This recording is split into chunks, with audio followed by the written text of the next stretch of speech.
Ball across to Dylan. Now he double in flight. Oh, what a start! Ooh, into the net. She does it again. Yes, Van Magdeburg are the champions of Europe. To come up with something here. She has a game. Surprise the keeper. What a comeback!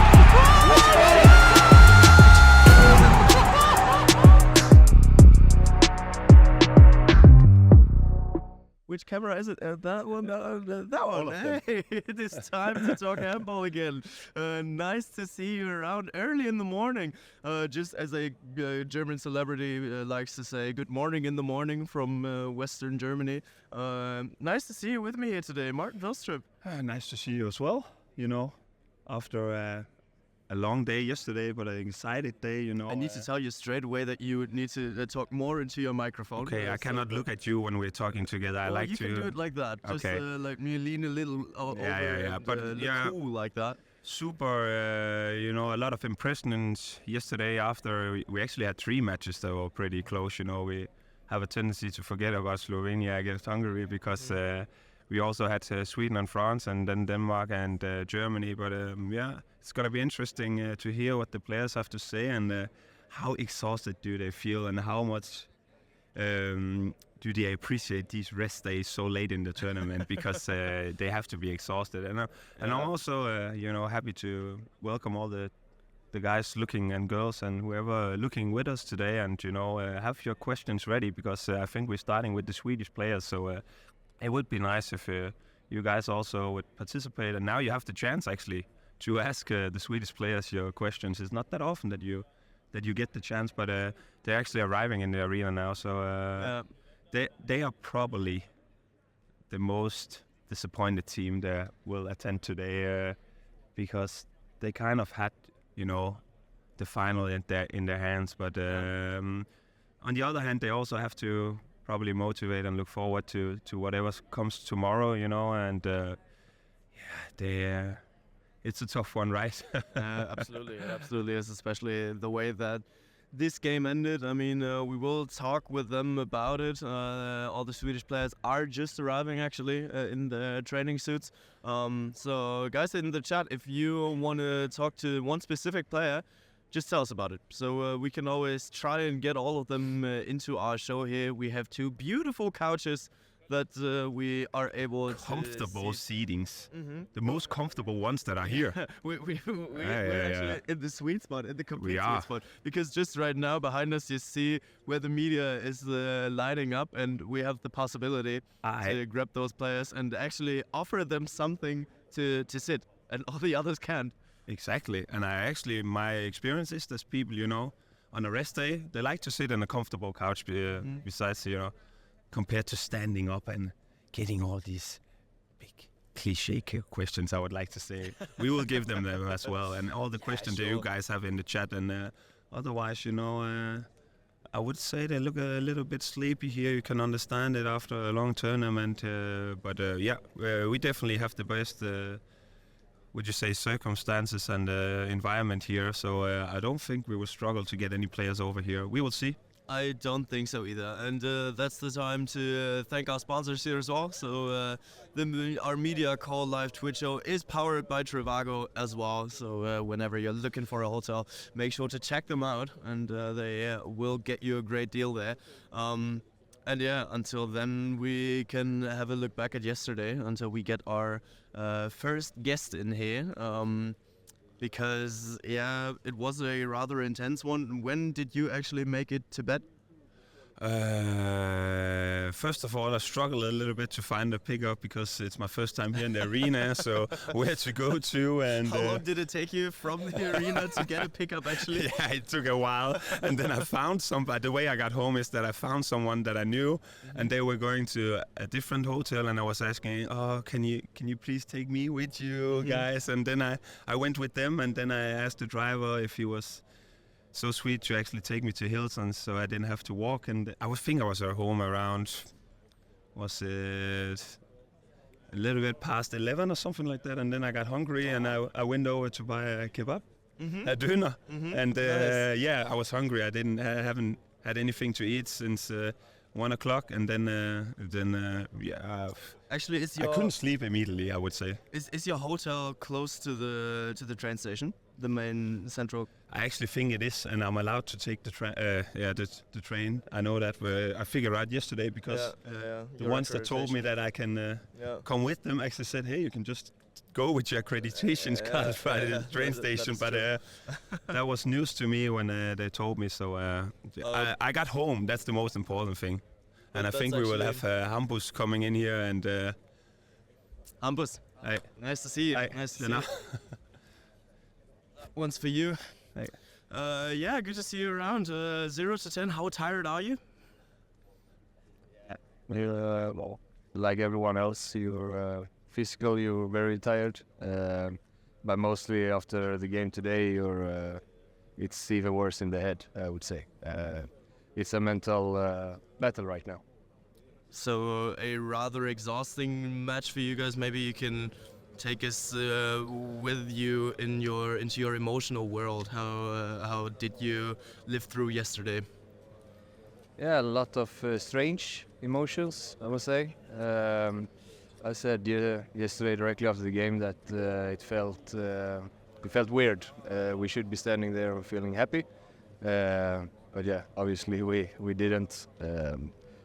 A lot of talking in between the players and everyone through the federation. But also from a wider perspective, talking about having the lead in the last seconds, we've seen it before in the championships, and people most often talk about when you see it as a spectator that it is a thing where you would assume that you have the ball, you're in front, but it's not something like you can go to the training ground and just practice that you sit in front of 22,000 and then you have the ball. That's correct, right? Yeah, of course it's special. I also believe, like throughout the years, a nation like Spain has been incredible good in defending against this sort of situation. Now they're not here, but yeah, you see a lot more that you believe it's just to go up and score a goal. But as you say, it's 20,000 here, and yeah, a lot of things can still happen. Did you actually feel that the stands were behind you? Because I commentated that match and I had the feeling that the arena was rooting for Sweden here. Yeah, especially in the second half. Everyone roots for the underdog.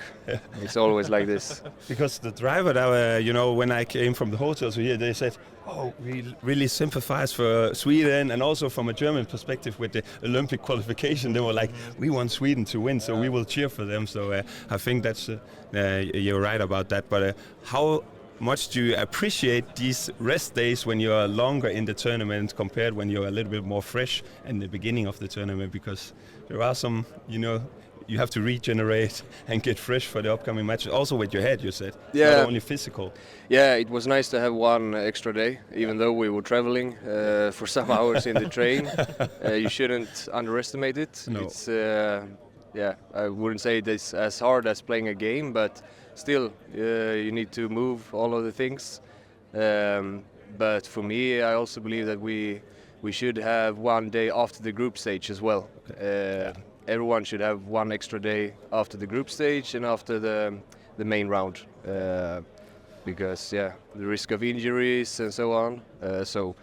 For us it was nice to have one extra day. What do you do when you rest your best? Because you've been playing in Germany and now you play in Spain, and also with the national team you travel a lot as a handball player. What do you do best? Listen to music, watch movie, read a book, take a nap? No, I have the problem. I can't really sleep sitting up, so a lot of time awake. Try to do different things. I had one period where I was studying a little. You maybe watch a movie. Then I like to talk a lot with my friends. That's the best time killer for me. Yeah. Just one last question to you, because we want to ask something about you guys personally that maybe is not even handball related. If it wasn't for you to become a handball player, what else would you have become in life? Hard to say, because I became pro when I was only 19. So I wouldn't say I had my only focus was to become a handball player. I believe I'm good with the social skills. I have it's a few people I have problems with. So I don't know, something about human relationship or something. I would like to ask, if you shouldn't been a wing player, what else position would you play? Because I know some line players and wing players, they often think they can play on other positions. And We now you know. have some. We know. We know we can. We know, okay. So what other position would you be playing? Yeah, I would really, like middle back or something. Middle, Yeah, you get the ball all the time. You get to decide a lot. Shoot a lot. Shoot, yeah. So that would be fun. Yeah, okay. All right, I think we gotta relieve you, Hampus, because Thank you for the joining. other guys are waiting for you. Yeah. Thanks for joining, and we have the sweet spot here, so feel invited to come back whenever you want to. Yeah, great. Thank you. Best of luck. Thank you. Thank you. And welcome to you, Lucas. Thank you for joining us. And we had the same question for Hampus. How is the body today, and especially also the head after yesterday's game? It feels a little bit pain in the body, but it's okay. It's more the head right now. It was a hard game for us, so we are so disappointed today. So it's hard.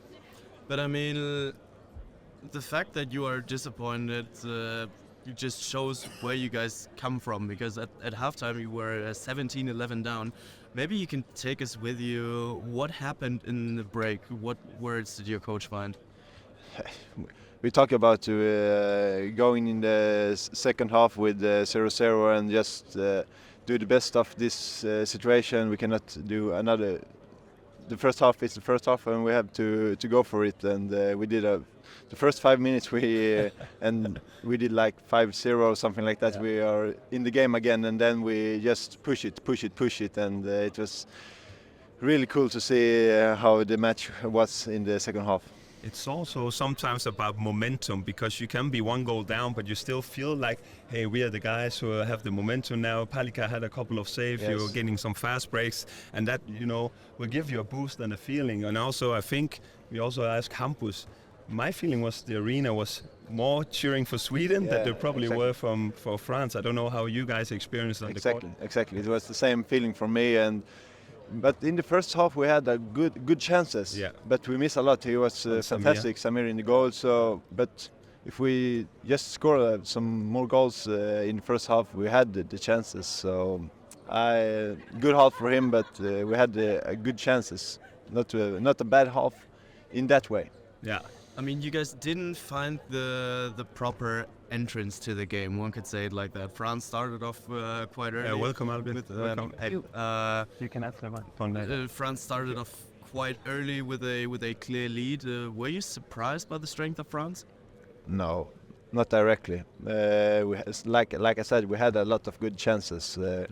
But Samir was good in the goal, and they got this momentum we talked about. So. That we had in the second half. I quickly want to change the subject a little bit while we have the both of you here on the right. We see some of you teammates behind us playing football. Who's the worst in the team for playing football?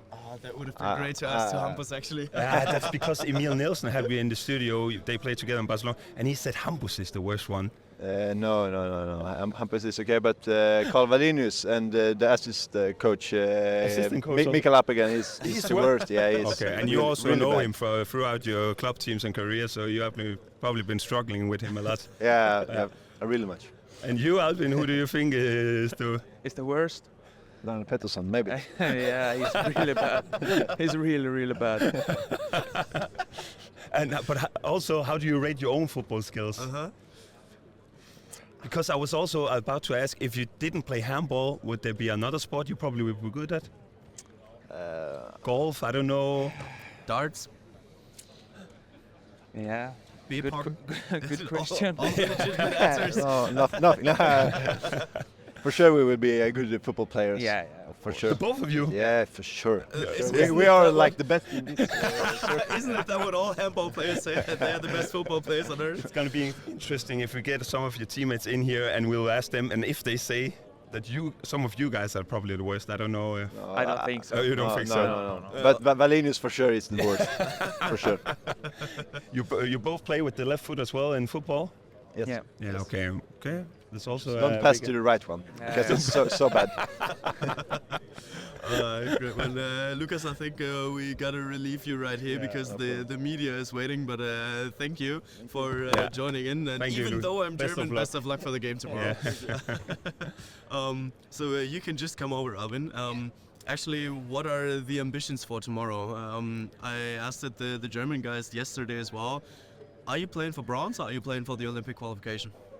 Both, I think. It's two very important things, I think, with both the bronze medal and the Olympia qualification. So yeah, we're playing for both.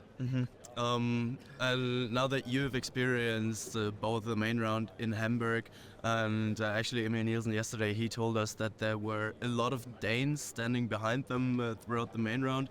Did you feel Swedish support in Hamburg as well, because it is a little closer? No, the Danish have bought all the tickets. Yeah, they have really many fans there. Hey, yeah. Thank you. And then coming to Cologne, how would you guys rate the difference in atmosphere between Hamburg and Cologne?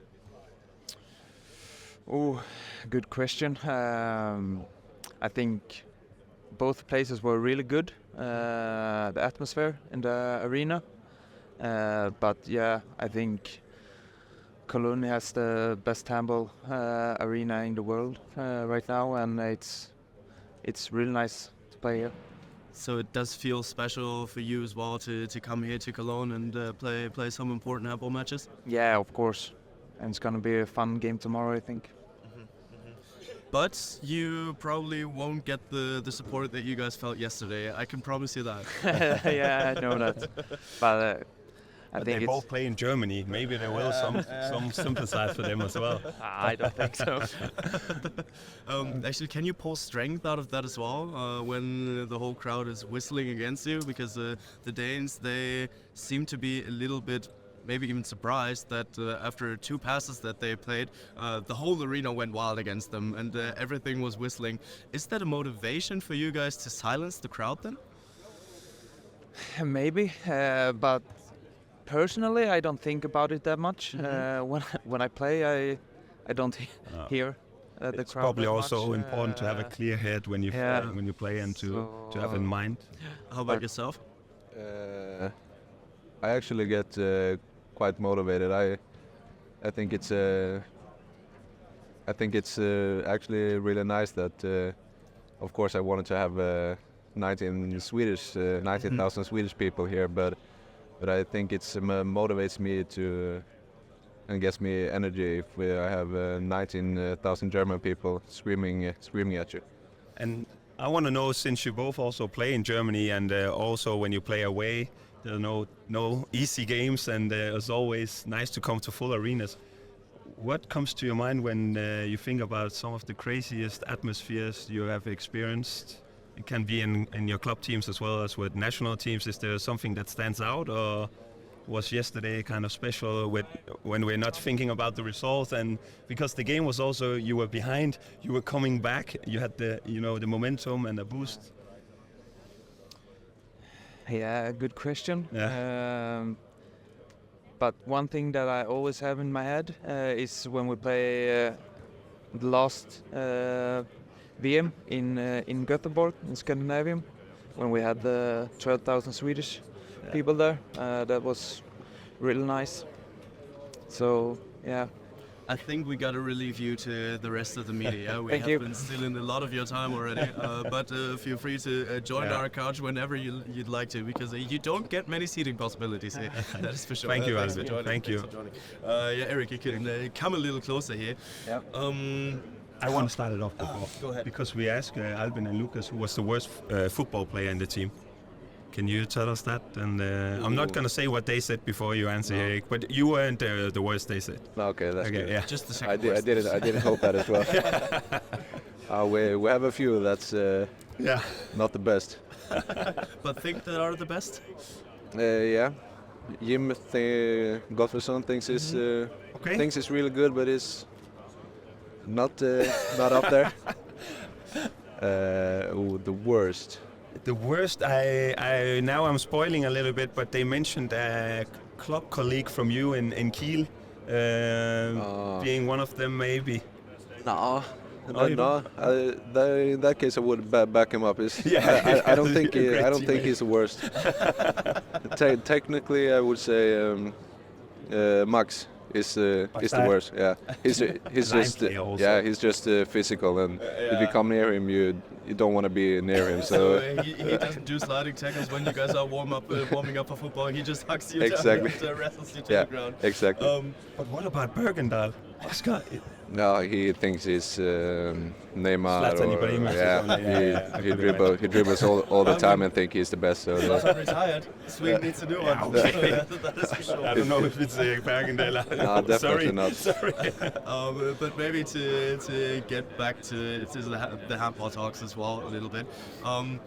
You, I wouldn't say didn't get too much playing time. You did get the playing time that you deserved, and I think in our opinion you would have deserved even more of that. How would you rate your personal tournament? As you say, I haven't had so much playing time, and no, I think I'm not too happy about my performance this tournament. I know I can do a lot better. Yeah, I think I can do a lot better, but when we're playing 6 against 5, I think I have done it. I've gotten a good role there, and I think I've done it quite okay. Yeah, especially yesterday, also 6 against 5. There were some periods of the game in the second half where you came in and also had a good pass to the left wing and a shot into the goal. And how much does it mean for a player that you know, okay, I'm the one who's playing 6 against 5, because then mentally you can prepare yourself for whatever's coming up. And obviously France also having a great, defense. So you prepare yourself for who you're gonna face. Yeah, of course we talk about it, and I know what I watch videos and what they might do or anything like that, and then we came up with with some plays and just to get some easy goals in our 6 against 5. You can just grab the microphone. We're just talking about the performance of your colleague. How would you rate it? Be honest. Of Eric, yeah. Of Eric. Yeah, throughout the tournament. Now it's the honest words. Yeah, the 6-5 decision, it's crazy. It's world class. I don't know what to say. Decides the right decision all the time. Then in the normal games, maybe not as we used to, because of some small problems with the body, of course, and but yeah, everyone knows his potential, and he will help us, the Swedish team, for many years, and everyone who has been watching Kiel for the last 1.5 years knows how crazy good they are. So But to me, it's also sometimes of the strength within the Swedish national team that you want to play a lot, but you also have yourself on the position, you, Felix Klar, Jim, and Karl also, as a lot of players that can play and want to play. So it's also about mixing it up, trying to how can you see, show your strengths. 6 against 5, Erik has been doing really great also. And but I want to ask you, Jonathan, how did you feel that the atmosphere was yesterday with against France, and also the crowd in general? Yeah, it's crazy. We are in Germany, so everyone knows how it is. The fans are crazy. All the arenas are sold out every single game. So I think it's been crazy all the way. And especially here to play in this arena is just crazy. Eric, you are one desired man. That's why I would say you can leave our couch here and go for the media round. The guys are already asking for you. Thanks for joining us. Thanks a Best lot. of luck. Best of luck for you tomorrow. Just a reminder for the chat that you can always put in your questions and put in your desires on who to get here. Worst football player in the team, who would it be? Worst? Yeah. Oof. Eric and Lucas and Albin had the same question also, and they said, should I say it now? Yeah. They said Valicius and Appelgren. Yeah, we go for Appelgren. Okay, because Erik also said Jim was probably, or Max Dai was really physical when it comes to Yeah, to he's playing, crazy physical. As a young player, you never go next to him because you will always lose anyway. And the old team always decides the rules, so that's the problem as well. It is like that. Are you a little afraid to go back to Barca without a medal, and then you would be looking at some players that definitely are gonna get one? And is that something that motivates you for tomorrow as well? No, I think in that aspect, no. It's just for us as a team, and all of that we want to have the bronze medal. I think it's nothing like comparing with the other teammates. I think it's just that we want to get that medal, and also the qualification for the Olympics. That would be cool thing to have the possibility to go to the Olympics again. And as one of the key players of the national team, how do you feel body-wise, mentally today? It's a rest day. I feel good actually. Yeah. We, as you were saying before, we have such a good team with so many good players. So we are not playing like 60 minutes every single game. So I think, now for the last game, the body still feels like fresh and in a good mood. So I think it's for me. For myself, it feels good, so I'm just happy to play tomorrow again. Actually, haven't been talking about the game or the games that are there tomorrow and about your teammates.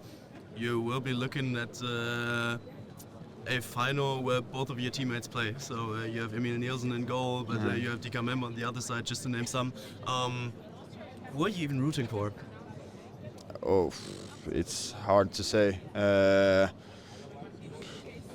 I don't know. I just hope for a good game for all the spectators and all of that. And let's see. I think it will be a really good game, and small details will decide. It's a tricky one, the day after also to.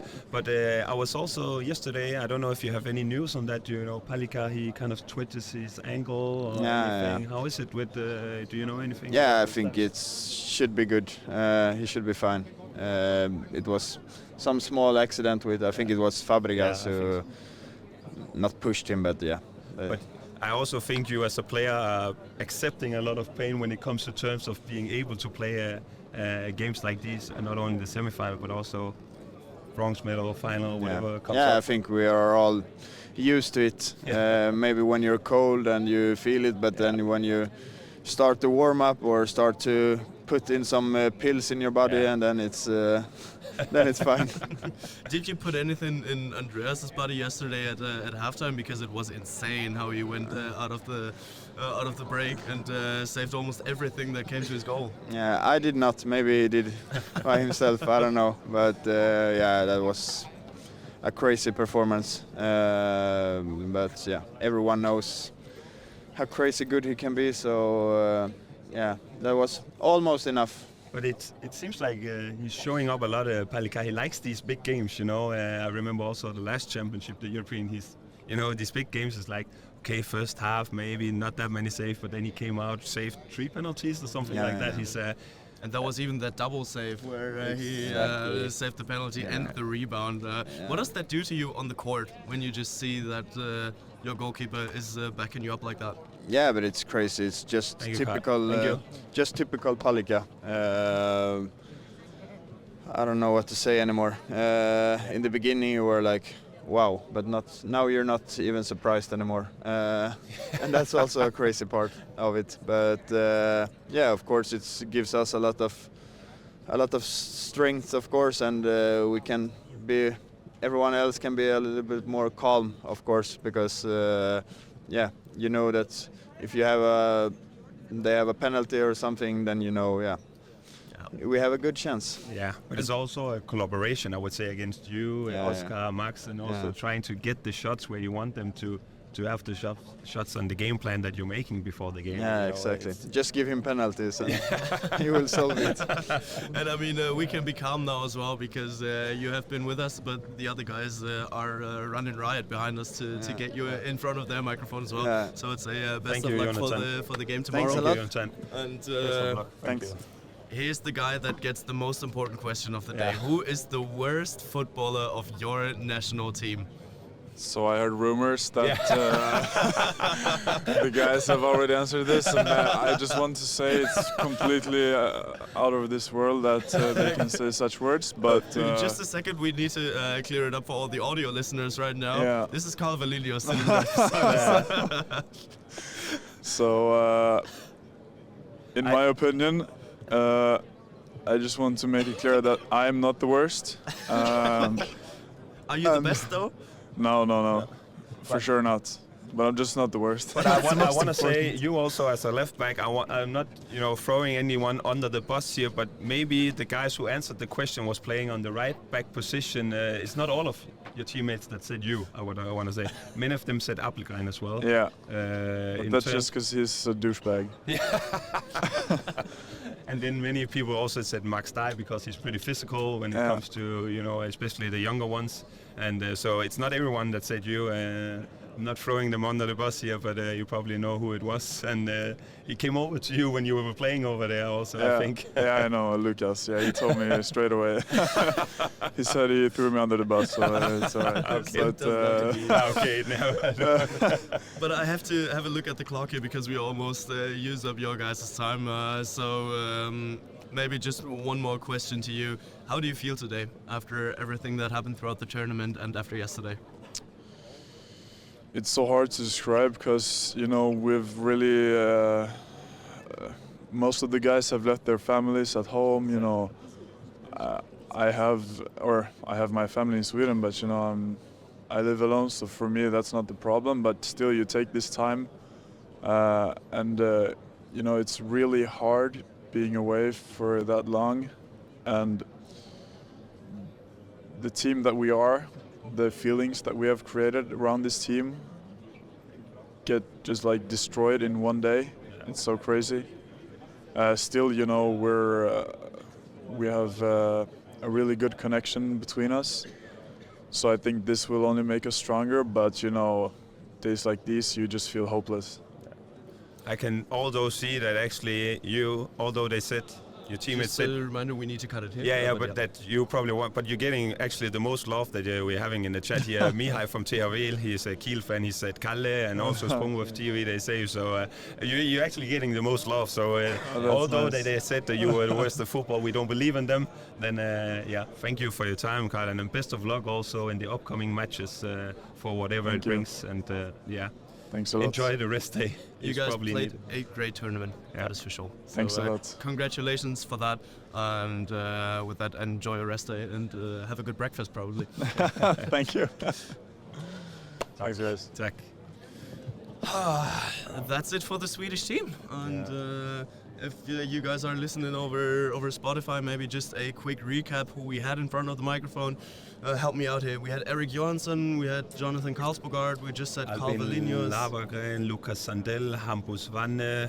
Yeah. And I think there was 6 players, right? Yeah, I think we managed to get 6 through, so that's a good job to anyone whoever brings them in. Yeah, because absolutely. I was expecting us if we're lucky to get 2 or 3, but also once again want to say to the chat, keep asking questions, and then now we can actually kick it off with the German guys here. Yeah. So the German team coming on in, Hey, and that's a great one.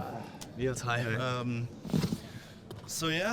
Some interview microphones here for you. And how do you feel after yesterday? How's the mind? How's the legs?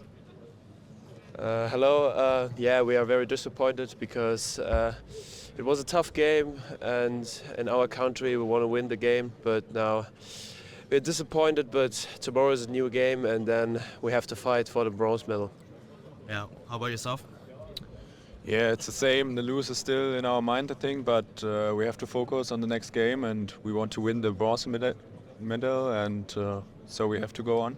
But for you guys also being here and having in mind with the opening match in Düsseldorf, and now you played yesterday here and in front of this atmosphere, you're still young. you are here. Tell us a little bit in general about being a part of this. And I know it's not over yet, and you're gonna fight as you did yesterday against Denmark, against Sweden also. How has it been so far? Yeah, it's an incredible feeling. It's an honor to be here and to represent our country. And but after such a game like yesterday, it's hard. But I'm very happy to be here, and our team is very good. And I'm looking forward for the next year. Yeah, I think there are amazing atmospheres in every arena, and the hype we got from the whole nation, and to experience such a great tournament, I think is in our age is really something special. Talking about the age, so you guys are some of the younger ones right here. How were you integrated into the squad? Very good. Since the first day, the team get us like we are since the day one there, and it's very cool because it's feel like you're not the young player. It's like you're a player who's played since 10, 15 years. So it's very cool, and it's a lot of fun.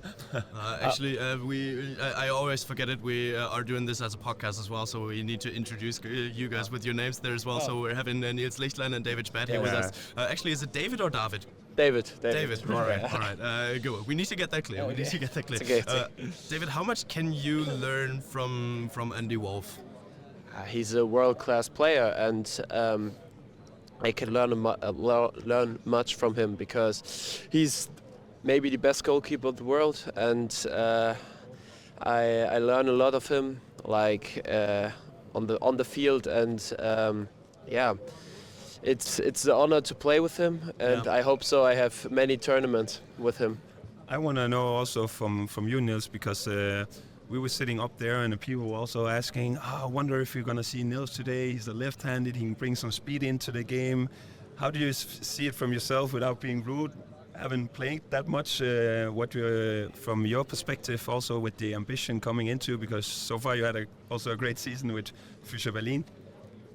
Yeah, that's true, but in the end I have not the ability to play defense, so it's hard for Alfred, I think, to get me in and not changing two people. And so I try to use my time I have on the field and try to help the team as far as I can.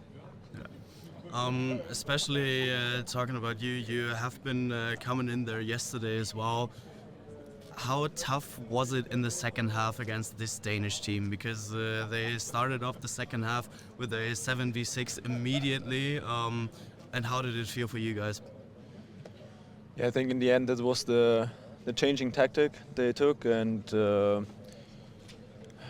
probably we should have had a bigger lead from the first half. I think we played a really good half, and so it was too easy for them to get back in the game after, I think, 5 minutes.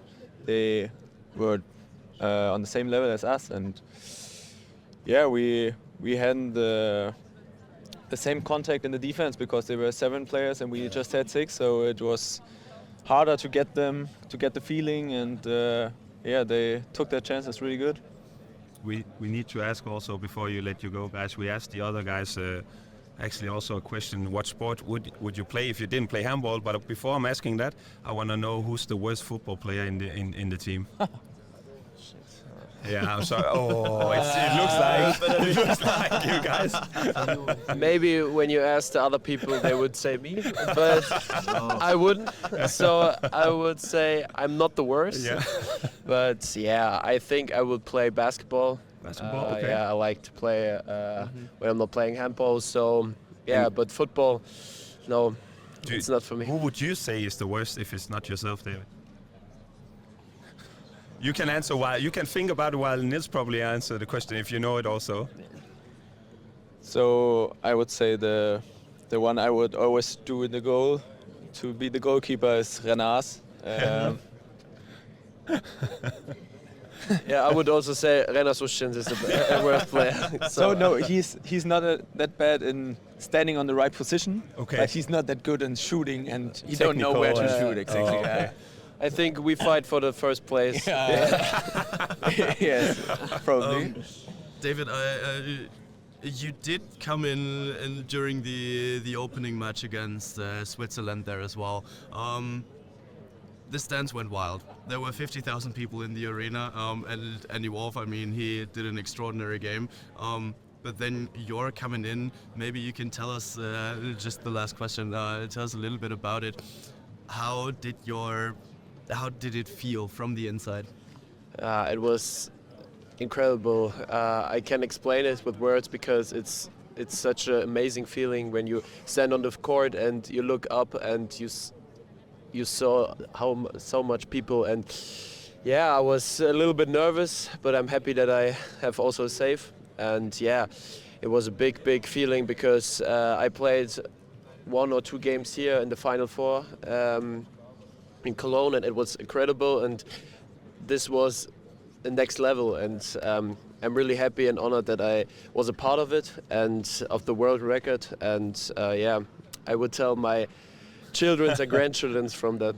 But also because you like to celebrate whenever you have a save, you know, you're a little bit of emotion kind of guy when it comes to a little bit. We like that, we like to say. I'm having an angry director at me already, so we need to let you guys go. So we are very happy and honored that you have been part of this live podcast here as well. So thanks a lot, and best of luck for tomorrow, actually. Thank you. And the next one is already waiting in Germany. We say he's scharing with his Hufen. Christoph Steinert, just come on here. Come as close as it gets. Should we start it up? Yeah. The most. Sure. Okay, because we just asked the 2 younger guys there who's the worst football player in the team, and the worst one. Yeah, the worst one. I mean, you're obviously the best. I am obviously the best, yes. At the moment, I'm a goalkeeper, and we never use our hands in the goal. Okay. It's quite difficult. And I think I'm the best number 10 in this team. So you missed Späth. Yes, we're losing quality. Yes. Did you choose that yourself to go into goal? Or was it kind of a team decision? It was a team decision, yes. And the worst football player, if you had to put a name on it, I can say afterwards who the 2 younger. I would wait. Okay. You don't need to who spoil they them. thought you guys would say? Yeah. That's the most tricky question you had so far. It's so difficult. It's so many to choose from. Maybe technically it's Andreas Wolff. Okay. But he's scoring a lot of goals. He is. Okay. So is he bad? I think he's not. Yeah. I can tell that David, he thought that you guys would say him to be the worst football player. Yeah. Okay. Yeah. He's really bad. And he's not scoring goals. Okay. Yeah. But then maybe coming from the worst footballer, what would you say? And that's a really tricky one. Who's the best handballer? In this team? Mm-hmm. For me, the most talented is Julian Köster. Mm-hmm. Yes. And he actually took over a central role in this German squad, I would say. Because it was the game against Hungary where he actually stepped up his game. Mm-hmm. And I personally felt that took some pressure off of Yuri Knorr. Would you agree? Yeah. Yeah. You could describe it like that, yes. Mm-hmm. It's not Coming in. That he has to... Justus Fischer coming in from Hannover Burgdorf straight to our couch. Great. Yeah. Hello. Nice to see you. Hi. It's not like he has like the whole workload to do in attack. Julian can do it also in isolation situations and just shooting from 9 or 10. And what makes him so special is at this young age he can defend like hell. It's amazing that he can do it on both ends. I want to know also, yesterday's game, was it a part of the tactical, going into against Denmark, try to, play hard against Gisel and Pytlik and, try, if you cannot stop them, then at least try to bring the shooting percentage down and, try to tire them out throughout the game by basically beating them up? Mm-hmm. Yeah, they normally have a lot of fun playing handball, playing really technical, really fast, and we wanted to destroy the fun a little bit. Yeah. Yes. So let's just welcome Justus Fischer here as well. Do you remember the last interview that the two of us had? Yeah, I think it was a tournament in the preparation season. And you needed to cut that interview short because your dad was waiting for you and he needed to catch a train. That was true. I remember that you were super polite and you were like, guys, may I leave? What was the name from the cup? It was the Spielo Cup, just ahead of this season, and this actually kicked off a glorious season for yourself, leading to you becoming a national team player. Did you even realize where you're at right now? No, I don't think so. It happened so much in so short time, so I think I need, I don't know, two weeks break to think about it, to realize it. Yeah, fair enough. And I mean, you are getting your minutes more than expected, or just as many as you hoped? Or not enough. That's an option as well. I went in this tournament to enjoy it, and I don't think about the time I get. I just was there and hope I can help the team in some role. And I think my role was to support the team. This time it was on the bench, and I give everything. Oh, I just want to know here, before we let you go, that you are used to playing in Germany in crazy arenas and atmospheres. A couple of words on the atmosphere we had yesterday from both of you. Hey, this one is the craziest, of course. You ever experienced? Yes. Yeah. I think the whole first half, the complete hall was standing. Yeah. It was so amazing, crazy. Yeah, it was the first time for me in this arena, and it was pretty special. It's awesome here. And it's automatically, I guess, give you extra motivation and 10% whenever it comes to fighting for it. Yeah. Yes. I'm having my personal little Alfred Gislason moment right now because Christoph, you're coming off. Renas. Substitution. Thank you for joining our show here. But we gotta get the other media your screen time. Best there of as well. luck. Best of luck. Thank you for joining us. And now we're having a under 21 world champion duo sitting on our couch. I am super honored and flattered that you guys are here. And look at that smile. Look at that grin. Emotional MVP world. from the last game. And that as well, 0 to 10, what would you say your emotional world right now? Where is it at? Yeah, it's a mix. I'm a bit tired. Of course, a bit sad of the loss yesterday. But also, I'm looking forward for the game tomorrow because it is the last game in this arena, and that's the first time I experienced how it is here in Cologne. And really, you can't describe it, you have to experience it. It's really crazy, the pressure of the fans. I'm enjoying, and we try to get third place tomorrow and try to fight against them. How was it for you to play the game yesterday? As you said, you played a great game, you got player of the match, and also coming in, playing in front of this crowd on a big stage in a semi-final at the Senior European Championship.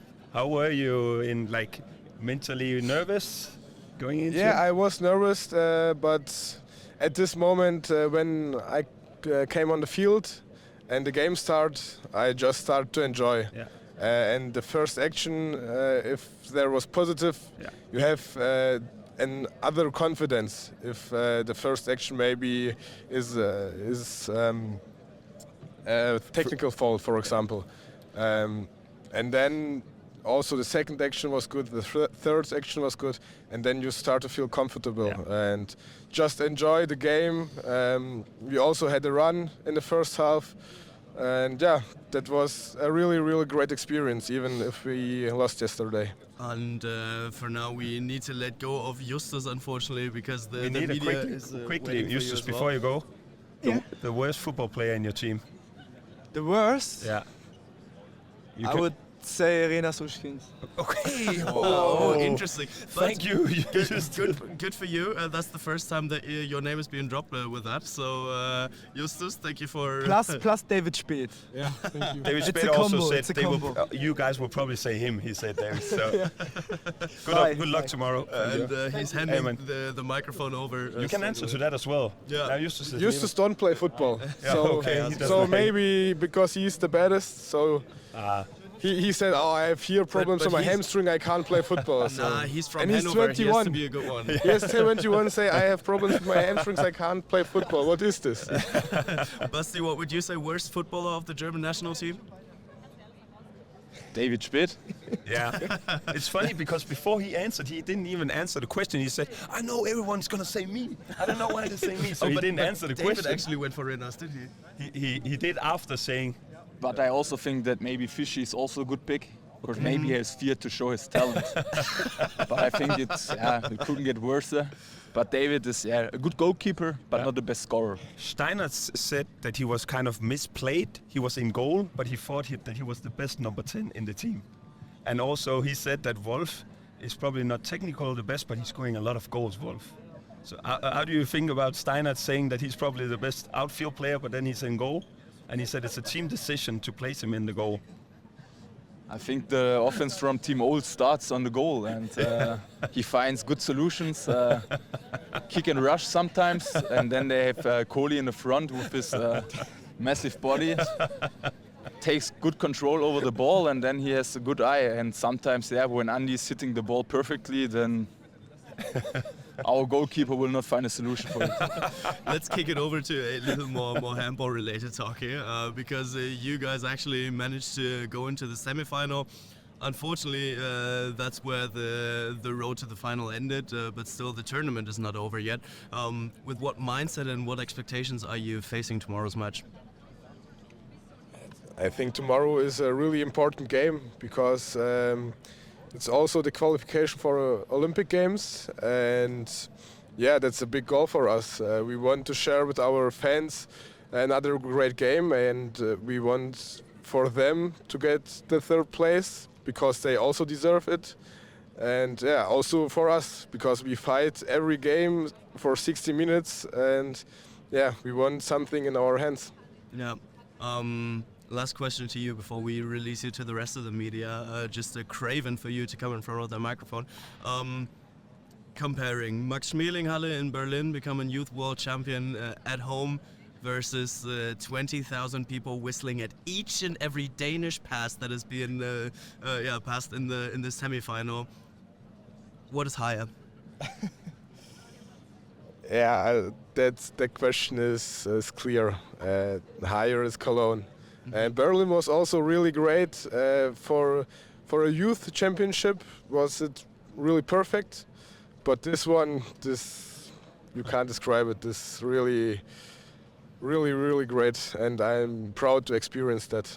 If you guys see those sparkling eyes, I can guarantee you that this man is burning to take home the bronze medal tomorrow. And we wish you the best of luck for it. We want to see a great handball game. Thank you for joining us in the show. Viel Erfolg more. And you can just go ahead to the next media if you want to. Thank you. Thank you. And Basti, we did have a longer talk yesterday already, so we know about your impressions from the game. But do you even realize that you managed to go for 75% against those Danish goalkeepers, going 3 out of 4? Maybe at the end it was still too less to beat them. They have a very good team. We gave them a very good fight, I think over 50 minutes. But against such a great team you need,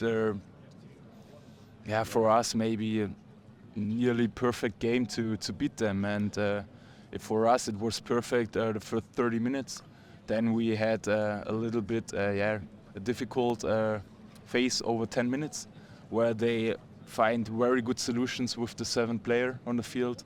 They were very effective, and then also we missed some good shots, maybe against the post or against Emil Nielsen, who came in and did a very great job.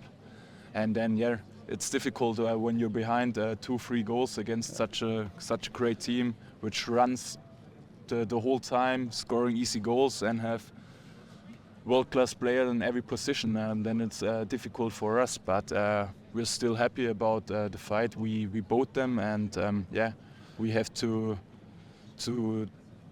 share it again with our fans tomorrow, and then it's our big goal to reach the bronze medal in our home country. It's still a great thing we can reach here, and I'm happy that we can play tomorrow again, and we will see what we can reach tomorrow. The open spot was taken by Sascha Stadl, so let's just I introduce thought him I to the would show. And like maybe to let's bring give him some a quality question. to the show finally. That's why I joined, you know. I just want to know, and now also talking about fighting yesterday, it seems like also Steiner said that you guys tried to make sure it was not so fun for Gisla and Pytlik to play handball as they normally have, and by playing hard.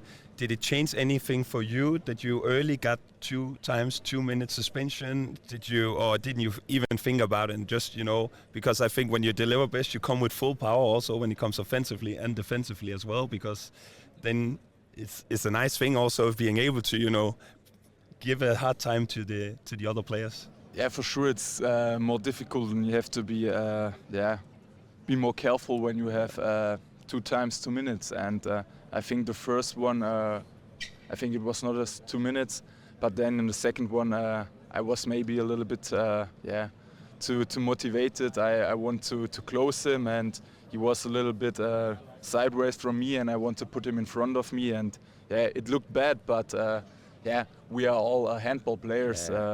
They know that it would be hard for them to reach the final, and they have to beat us, and we gave them a hard fight, and sometimes we were on the border, what's allowed and what isn't allowed, and maybe it was sometimes a little bit over it, but then it was difficult for me to find a quick solution, and I sat then some minutes on the bench because Alfred maybe said okay, maybe he will need me again in the match, and when I come in, I always will bring emotions. I will bring power.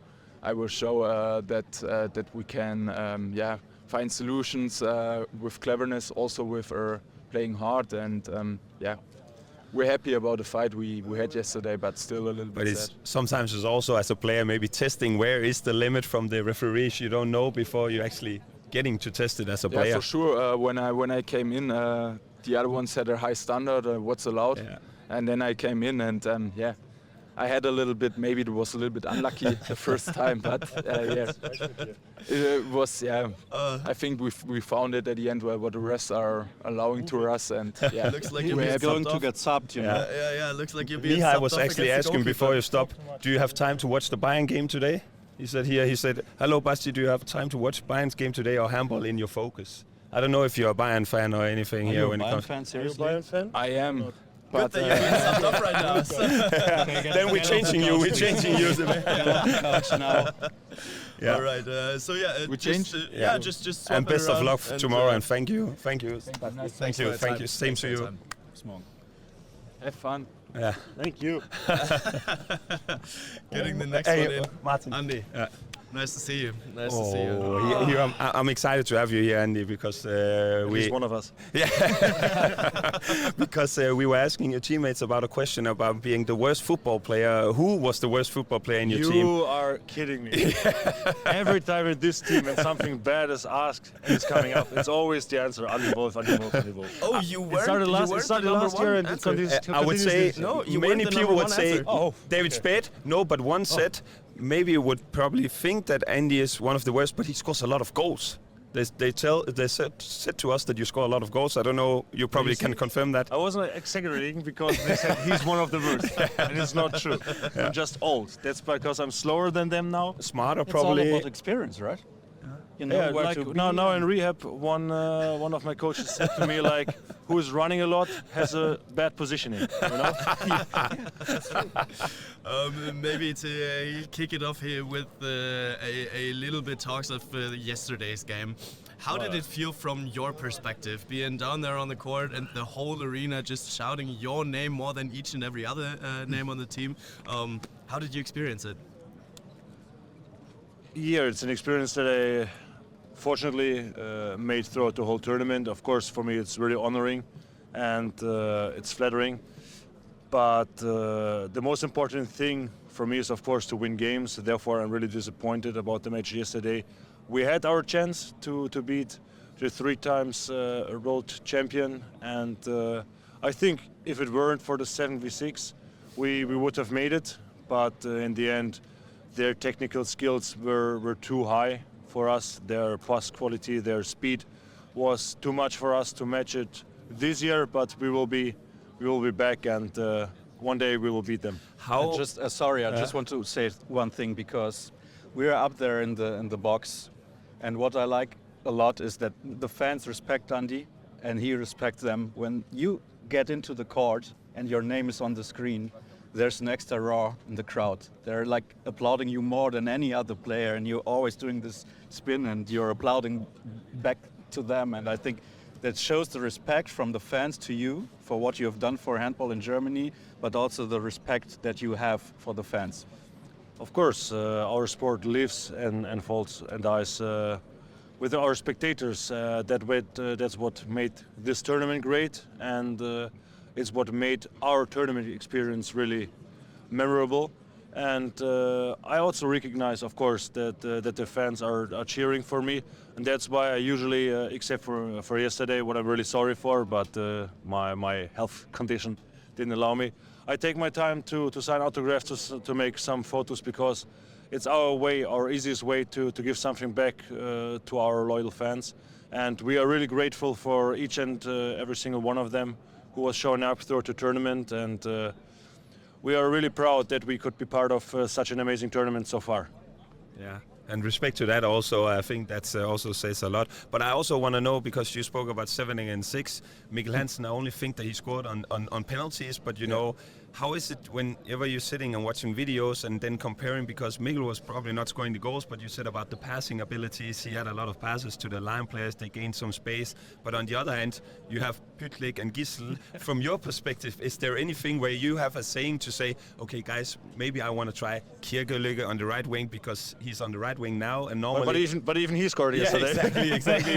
but maybe from that point of view... That was a great shot. Yeah, but maybe from that point of view, how do you prepare yourself from a 7 against 6 here? Because sometimes you get the close shots also from the that was the exact problem yesterday, that they have amazing 1-against-1 players in Pytlik and Gisel that are always they always have the trigger ready, and if it comes for them to the worst case that the wing has to shoot, it's from a great angle, and they have world-class wings that also had a very high efficiency yesterday.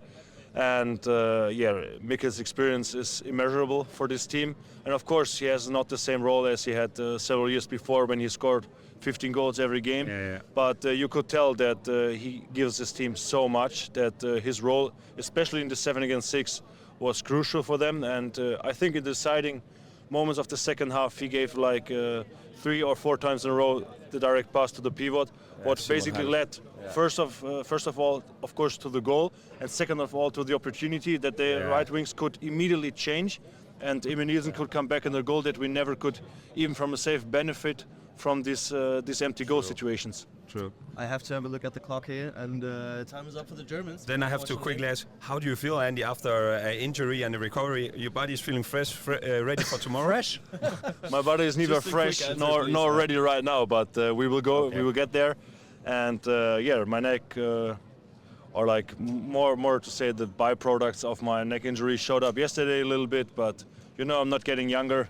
it's just going to get worse in the next years. So I just say I feel good today. Like a fine wine. The older, the better. And Hopefully, yes. The more important for the German national team. Thank you for your time, and best of luck for the bronze medal match tomorrow. Thank you. It is for the Olympics as well. And of course, you didn't say to the Swedish the same, right? No, of course we didn't. I'm a German. I didn't. How would I never? So cool.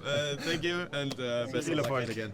Andi Wolff. Wolff. Well, one thing is, I asked Simon Pytlik yesterday in the mixed zone why the Danish team is so efficient at the 7-against-6, and his answer was Mikkel Hansen. And then I just wanted to take the microphone away because it felt like that was the whole answer. You know? And Andi just explained Mikkel Hansen is so effective and he sees the court in a different way than so many others because he did it for so many years now, and he's just perfect at it. There's no better playmaker in the 7-against-6 in the world than him.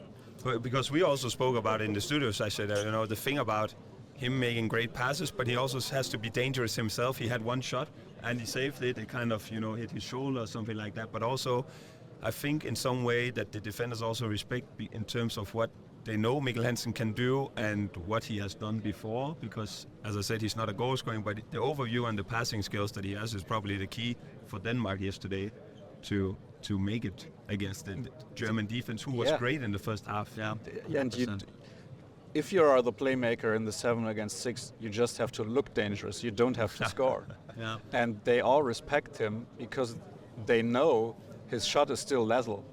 He can just hammer it in if he wants to. And he's standing in the right position all the time. The distance between the defense and Mikkel Hansen is always the right one, and that's the reason why they, in the 7-against-6, they excel. Mihai asking for the Danish players next. We don't have that in our hands actually, because the way it goes is that we have the defeated team of the first semi-final, then the defeated team of the second semi-final, the winning team of the first semi-final, and the winning team of the second one. So France is up next, and we then afterwards the best for the last. I can also send you the link. No comment. Just for the next interviews, would you mind moving over to the right-hand side? That keeping some distance. That's no problem. COVID. Can move forward. COVID on one end, and our guests should be in our middle. That's what I'm looking for. Yeah. And that would be great here. But nice that you're here. Has anyone seen Sasha? He's so far away now. Yeah. How was your night? Was it as short as mine? I think 4 hours of sleep. Mm-hmm. So because I was still working, I don't know what you did. I worked, but what did you do, Martin? What I did, I tried to find a pickup after I was working. I don't know why you guys have so many jobs. So I only have 3. So when I'm here, I managed to do. I would love to have only 3. But, that would be a good one. So after 11:30. We're underpaid. You're underpaid? Yeah. Okay, I only have one here with EHF. I have 2 other full-time jobs, but whenever we're speaking about that, we can change. 2 full-time jobs. When are you going to bed? Yeah, that's a good question. But 4 hours of sleep sounds good. I had 3 hours before I came here, so no, I'm joking. Are you taking part in the media tournament later? I will. Yeah? Yeah. Oh, nice. But as a player or? Exactly. Come on in. That's what I heard. Hey, Remy. Thank you for joining. Yeah. Hey. Nice to see you. This is actually a special guest that I'm looking forward to have here because, you probably don't know, Remy, but I play some beach handball as well, and I commentated earlier also that you in your family as well, but also yourself. I remember you playing the European Championship in Poland. And just for the audio listeners, Remy Desbonnet. So sorry. We need to introduce you guys with first and last name. Go ahead. I actually have to admit, before, I saw a shootout, and then you did a spin shot. Sorry to say, you missed. I think it's against Hungary, and then you went into goal, and I was like, normally in beach handball, it's the tall ones who go in, and it's like you save the ball with your feet, and I was like, okay, that's a pretty good save, and then I found out why you. So it's nice to have you here, and also that you have been playing the sport. So how do you feel today after yesterday's match? It was special, crazy. Even today is a little bit unreal, to be honest. And it was a crazy night. I played 3 years with Elohim Prandi in Nîmes, in France. So I knew that he's capable to score some shot like this. I think he scored maybe 7 or 8 in 3 seasons in Nîmes at the time, and he was 18 years old. So I knew yesterday that it was a real possibility that he can score it, but wow, it was crazy. Yeah. Was he as massive back in the days already? I don't know what to say. To be honest, it's Because as a goalkeeper, he's going to his right, and his arm is down here, and it goes up, and he shoots unbelievable. With like 200 kilometers per hour. For me, Palika is perfectly in the way of the ball, but imagine the speed of this shot, and I think maybe the shot not go in directly. It take hit the crossbar and Palika back. So yeah. It's really like it's been written before, and nothing can stop us. Yeah, but we have to say we will talk about this shot in 10 years. And we will talk about it in 20 years. This will be on the highlight reels forever. This was an epic moment in handball history. You know, it's just not a random goal or some free throw going in. This was a semi-final, maybe going to overtime.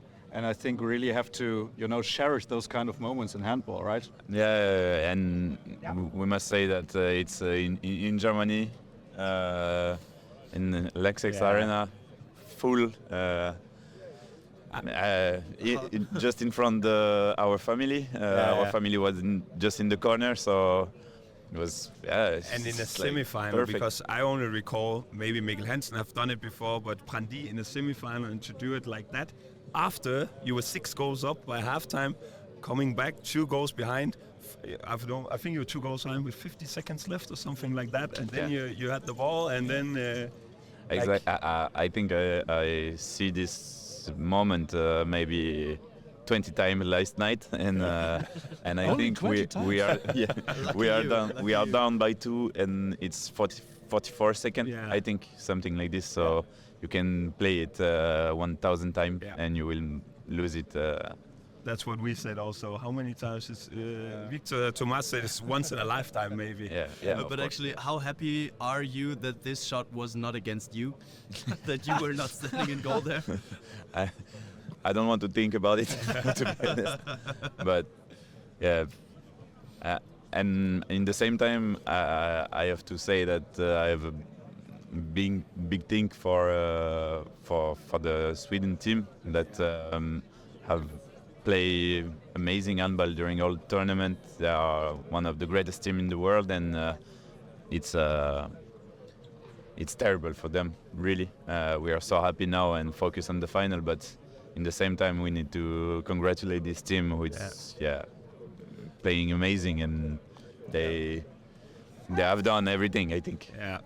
Guys, I'm going to do some interviews now. Yeah. So I'll leave you. Sounds and good. Somebody will replace me. I guess you can talk a bit more about what happened yesterday. Coming in. And Sasha talked about bringing quality in, and now he actually brings quality in. Yeah, actually leaving and getting us Nahi coming in. Thank you. Hello. Nice to see you. Nice to see you. How do you feel today after yesterday's wild ride? I feel good.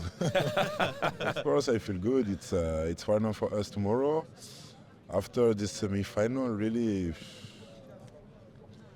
it can only be better and better for tomorrow, I hope. So we are happy to be there. Yeah. We ask also the Germans and the Swedish one. It's a little bit of a tricky question here, but I want to know from you guys, who's the worst football player in your team? Our team? Yeah. Mm-hmm. I think there is no question about it. Nicolas Tournai is really the worst player. You even play with him. Not just in our team, maybe in the world of handball. Is it that bad? I will go for Tournai. All right. It's going to be interesting if we get Tournai in here and ask him the same question, who he will say. That would be good, actually. But let's talk a little more about yesterday's game, because Wild Ride describes it rather good, because you guys went into the break leading by 6. It was a 17-11. Didn't you expect Sweden to come out that massive, or how did they turn it around? Okay. I think that we play like dreamy first half. Everything was perfect, and in the same time Sweden played good. They missed a lot of open shot. and we knew that it's a team that never give up and always play their handball in the same way, and no matter of the score. So yeah, we have been prepared that second half will be different, and we have to know to stay calm and don't panic, but it was a little bit... How was it for you? Because Samir, he was playing really good in goal in the first half also, and you came in here in the last minute and also had a couple of saves. How is it mentally for you, to sit on the bench for a longer period of time and then come in and knowing that either you have to do something for the team because you're 1-2 goal behind and you succeeded, but is it difficult mentally or...? At the end, no, because when you see the clock, you know that if you go in, you will not have you will not to save be able to do 15 saves, but you need to stop the most important goal. So at the end, it's just teamwork, and it was not so difficult mentally. Remy, we have been stealing a lot of your time, and the other media are waiting for you to come in here as well. Thank you, guys. Thank you for joining, and we are subbing you off against. I think if it's possible to get him in, Timothy Anguissin, who is just here right now. Tim. Maybe we can just get him over. And in the meantime, thank you for joining, and good luck for the final tomorrow, actually. And now it looks like we're getting a new duo in here, actually. Hello, guys. Hi, Hugo. Just a quick question. We will do it short here, guys. So thank you. We have time, no problem. Sounds good. So, but he speak a little bit gypsy English. It's it's all totally good. Fine, so it's because some of the chat also said we want Nguzan. It's actually also we have maybe Victor Thomas. We also had him in the show, and he won. Et votre anglais va être plus mieux que mon français. Pour ça, my English is better. Okay. I'm sure. Yeah, 100%. Now Victor is not here. I want to know, Victor, is he a good or a bad football player? And you can just answer yes or no. Victor is a very good football player, yes. Maybe you can get the microphone. Sorry, very good football player. We need to cut that out. We need to cut and I mean, you didn't see it from the side. He really twinked, so that was a wink there. Maybe let's talk a little bit about what's coming up next. The final. Are you looking forward to it? 0 to 10. Where's your hype level at? Okay, so good luck. You need I translate for you, my friend. C'est true. Ok, qu'est-ce que tu penses? I will make. Yeah. Qu'est-ce que tu penses de la finale de demain, de 0 à 10? Qu'est-ce que tu en penses? 10. 10, yeah, okay. 10. 11. 12. Okay, but I asked Oscar Nai and Remy Desbinet, who is the worst football player in the French national team? So now you said Victor is good, but who's the worst one? He's one of the worst. Yes, for sure. Because his problem, he have too big calf. He don't know how to twist the ball. He's terrible. There's no Mbappé in Ngozan. Maybe looks the same, but they are not playing the same. But also, who is terrible? Nice. Bad also. He's beast, but bad. Okay. Do not control his body. Torna. Torna. But Torna is like Obelix, Hugo, maybe for you, because you have been scoring a lot of penalties throughout the tournament, and you've been finishing them most of the time as well. Which goalkeeper don't you like to see ahead of you? Which is the one that you hate to score penalties against? From this tournament, I think every goalkeeper sent me at least one save. I'm terrible this tournament, but generally, the goalkeeper what you play in club, it's hard to shoot against him. So I never played with Landin and Nielsen. Then normally I hope it's okay, but for sure I will miss. Yeah, fair enough. I actually. I think we should get Tuna in to answer the worst question, worst football question, guys. So I want to say good luck tomorrow, guys, and thank you. Thank you so much. Thank you for joining. Thank you, Hugo. If you want to, you can stay for a bit. I'll stay. There as well. Nicolas Turner, the most important man. Asterix and Obelix. To answer this question, who is the worst footballer in the French national team of handball? I think it's Dylan Ney. You know what? Dylan Ney, he said you. Yeah. He's by far. You know him, like. he is really bad, really. We have been talking. So everybody talks a lot about in handball. How is it like between goalkeepers and their relationship? How is it for you to be the man behind Ludovic Fabregas? It's difficult because I like to play, but you can so like. You just talking to the microphone. Sorry. That would be Yes. right. Cheers. Yes, it's difficult because I want to play, but he is really good. I think he is one of the best of the world. So it's difficult, but it's like that, and I need to be ready when the coach calls me on the floor. Yeah. But we also have to have in mind, and speaking about the French team, it's not like people say, yeah, they have Fabregas, they also say they have Tonar and Conan also, you know, you have a lot of great players, and that's also one of the strengths in your team, that you can change whenever Ludovic needs a break, they can bring you in, guys. But I also want to know, because line player and wing player, if you shouldn't play line player or wing player, what position would you play on the court?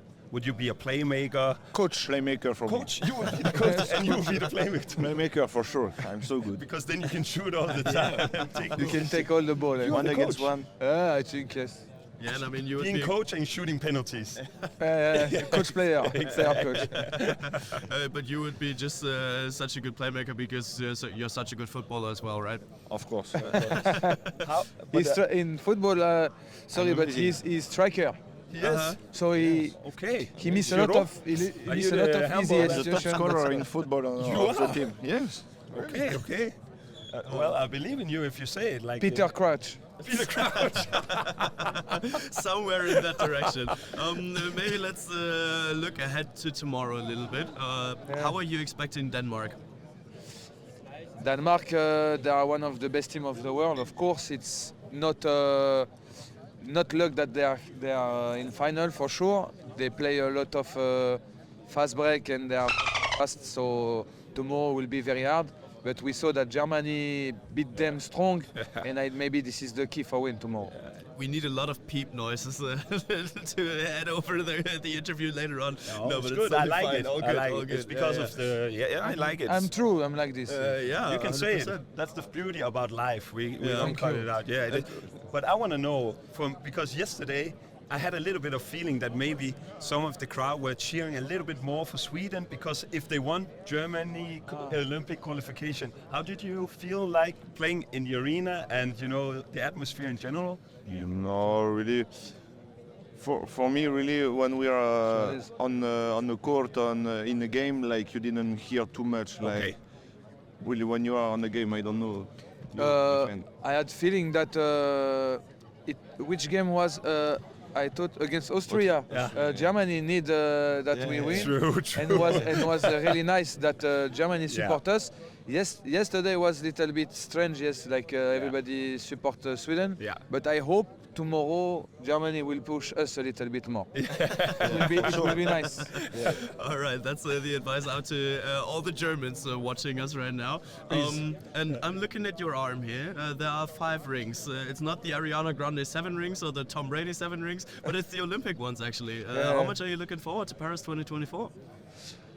Paris, it's in 6 months, but it's very far. So. But I want to say a little bit a special thing. It's not to be rude, but often you hear about the French team when there's Olympics, the European Championship. Some of the results have been a little bit shaky, but now you're unbeaten. You're in the final. I bet you guys feel comfortable about tomorrow. Going in, and I know it's against Denmark, but yes, but we speak between us before. Like we need to be good in every tournament. So. Yeah. We play good, and now we are in final, and we want to win for sure. So it's like that. But it's true. Like before, competition before Olympic Games, we was not so that's good. History. Yeah. But that's history. Now we are in final, and we want to have a good result. Yeah. It's a statistic. I think like who won European Championship 6 months before Olympic, never won Olympic.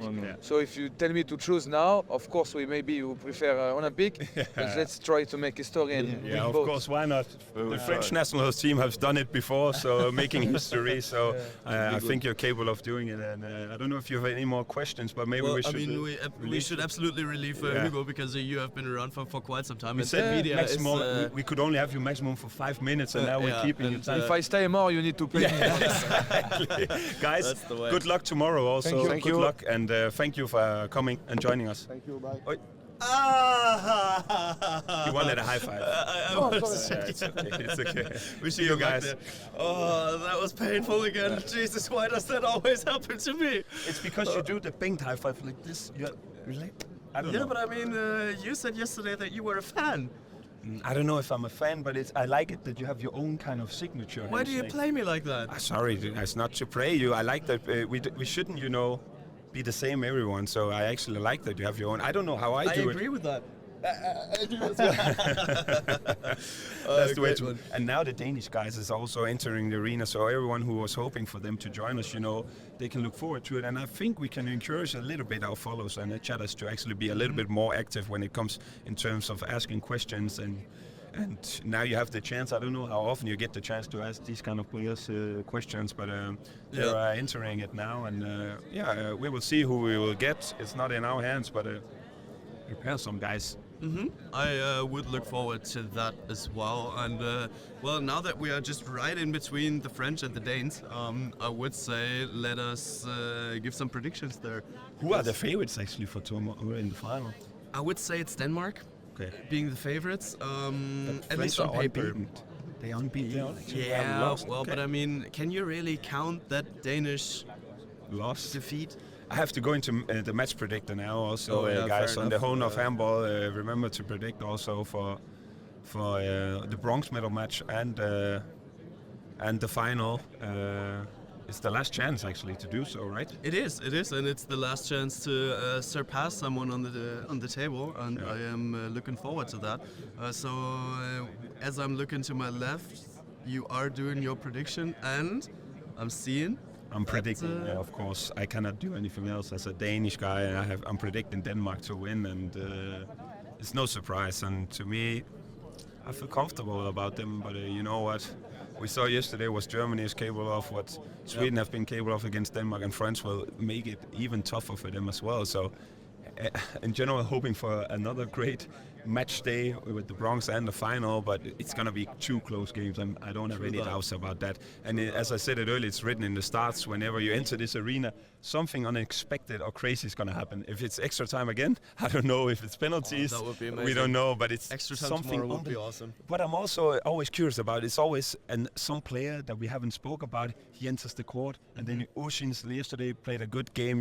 I also think that Simon Hall came in offensively for Denmark, and I think he scored 2 goals in this whole tournament, and then yesterday he scores 4. Yes. Where did you come from offensively? Because otherwise you would normally you would play with Lucas Johnson and Magnus Saustrup, so it's a little bit of difference. So I'm excited, although we still have a lot of impressions, and we're sitting here speaking about we having impressions, the players as well, 100% from the French ones. And on the other side, guys, what are your predictions in the chat? So what do you think? Who's going to take home the final? I am keen when to is the final is also asked here.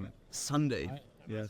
27th of January 2024, 17:45. Denmark against France. That is where the final is. Nah. If you guys start talking in Danish here, I can just leave. I can just leave the stage. Grab yourself a microphone there. Yeah, jeg tror du skal tage en derfra. That would be good. That would be good. And also an introduction to the ones, because we're doing it also on Spotify, that we have a...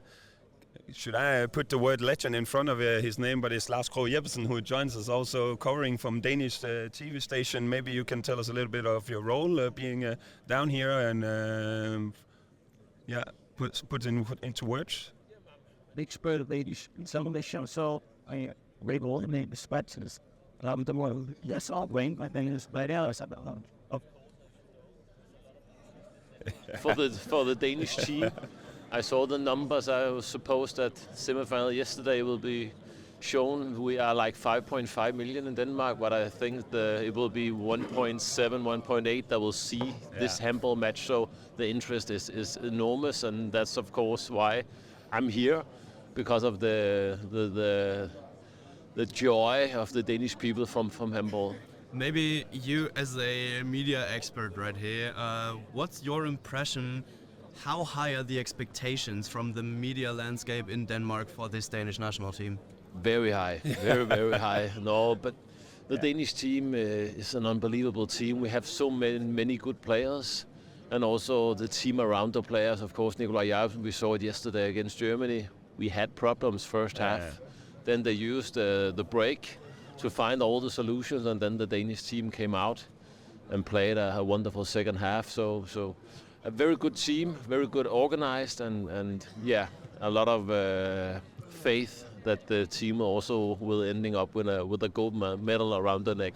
Yeah, because I want to know, how do you see the chances of playing against also a historical French team tomorrow, Lars? Because to me, what I like about the Danish team is also Emil Nielsen came in, unbelievable tournament. Normally you see Landin, Kirkeløkke had a couple of goals, and also Simon Halp. He scored 2 goals in the whole tournament before yesterday, and then he scored 4. Obviously, it's because 7 against 6 and Mikkel Hansen. But how do you see the chances for Denmark against the French team tomorrow? So they are unbeaten. Yeah, no, the French team is unbelievable. We have them sitting here next to us, and the way that they came into the final also give them a lot of confidence. But I still have the Danish team and as favorites. Not big favorites, but still, and that's because of how they play. They have 16 players filled with confidence and also played so good in attack, produce so many chances, and as you say, then you have a good defense, then you have Emil Nielsen, and if he's not playing good or Landin is not playing, you can change, and then you have an even better perhaps keeper. So there's a lot of things, a lot of possibilities for the Danish team. If something is going wrong, then Nikolaj can change, and then suddenly we have all the good solutions.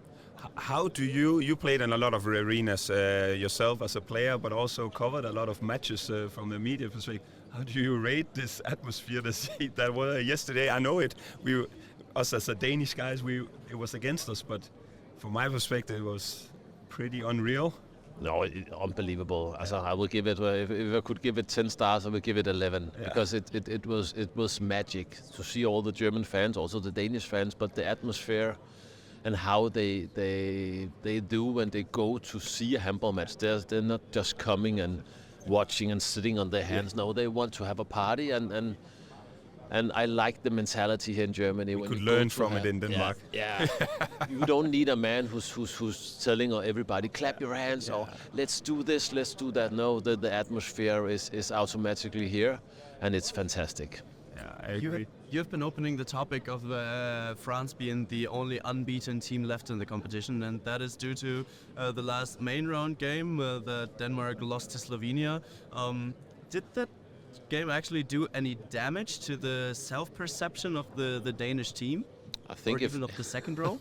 I think if you ask them, they will say no, because they knew that they could. They knew that there was nothing at risk, but still.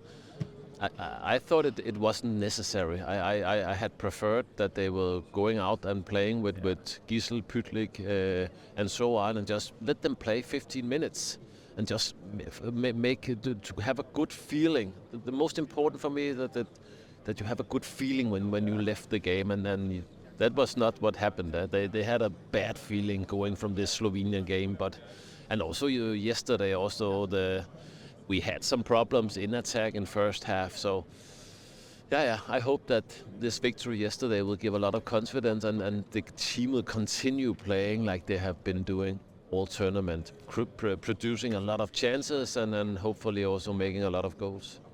I have one last question to you, because Paddlegoat in the chat is asking who was your best teammate in Barcelona. I am not. Who is asking? It's someone in the chat, and I'm not telling you yet who is behind that nickname. I will tell you after. But who was your favorite teammate? I can tell you Barcelona? who's in our crew as well. No, not yet. Okay. Not yet. I have a very good friend in Barcelona, and he was a little bit younger than me, but it was Victor Tomas. He was no, a fantastic teammate, and I took him under my wings. Yeah. He was very, very young. He was like, "Can I go with you in the car?" and so on. But it was fantastic. I think he grew very quickly, and he learned a lot from you when it comes to it. Exactly.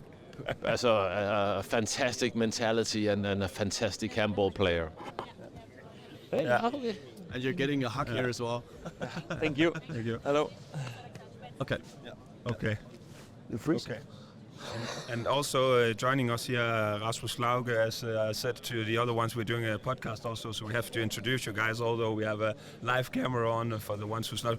Before Lars taking too much of your time, I want to say thank you for joining us, and it's appreciated to have some words from not the players here, but now Rasmus probably taking over. Perfect. Tak.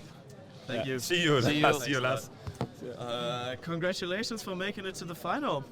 What a Thank you. ride it was. How does it feel?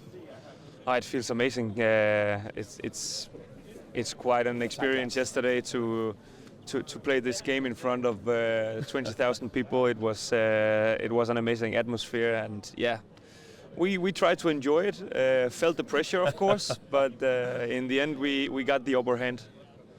You've been playing in Germany also yourself, and also you said itself with the atmosphere. Is this one of the craziest atmosphere you've been playing in terms of pressure? And because you had them against you yesterday, so how was it for you guys? And I know it's unbelievable to have sold out arenas, but did you feel the pressure big time? Because Germany was also hitting you hard in defense.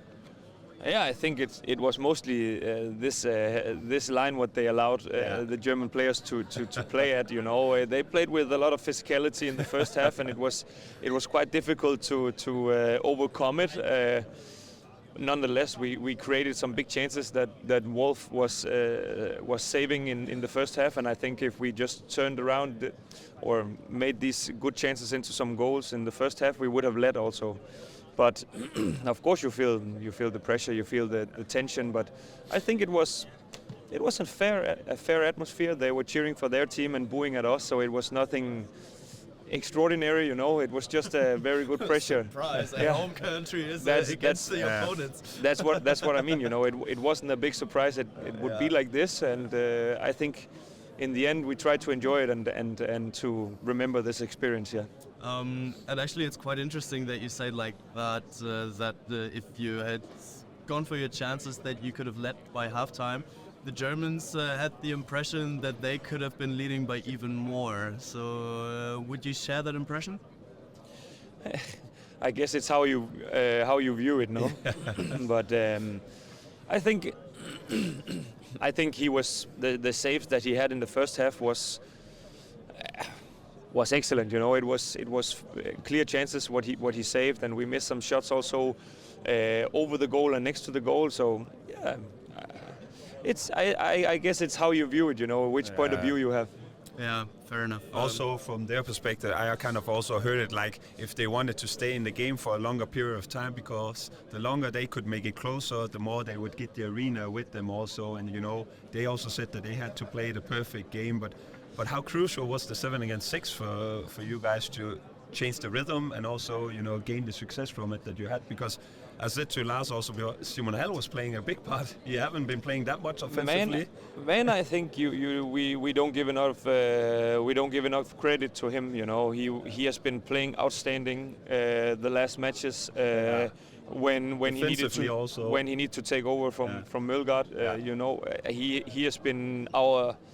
Honestly, he's been our secret weapon, and he played fantastic yesterday. And I think, together with Emil Nielsen in the goal, he was our key player. He was man of the match in my opinion, because he was stopping every attack, every guy in the defense, and so to have him and to have him in this kind of shape was incredible. Before we leave you also, Rasmus, I need to ask you here, because we also asked you, I want to know who's the worst football player in the Danish national team. We have a lot. We have a lot of guys, but I have to be careful because maybe the guy will come into the shows. I don't know. I don't care. Okay. We have some newcomers in Emil Madsen. He is incredibly bad. Okay. But I know. Hans is coming now, joining, and he is one of the best. So he's one of the best. I can't even lie, and I can't even say anything bad about his football skills. So, but there's enough to pick from. I can give you a list. All right, we will be looking forward to that. Legend out, legend in. Thank you for your time here, and good luck for the final tomorrow, actually. And that is the topic that we are opening it up with the true legend himself. You do know probably all of the guys that you guys played against yesterday. I've got so many questions in my mind right now, but let's just start it off with how did it feel to be down there yesterday and be in front of those 20,000 people? Was that typical Bundesliga atmosphere? No, that was a crazy atmosphere. Cologne is something special. It's like every arena you can take in Germany, it's at least 7,000 spectators more. So it's crazy. I think the atmosphere in Hamburg was crazy. We also had a lot of Danish people coming to support us, but you take that arena. That's for me. Okay, I'm also maybe a little bit colored in this case because I played there, but that's one of the best arena in my opinion. And then you take that and just put 7,000 spectators more in. That's crazy.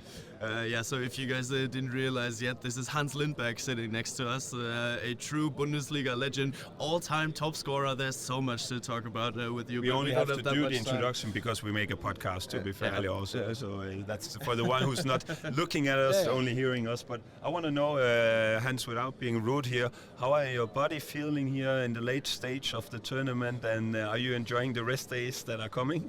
Well, my body is feeling good.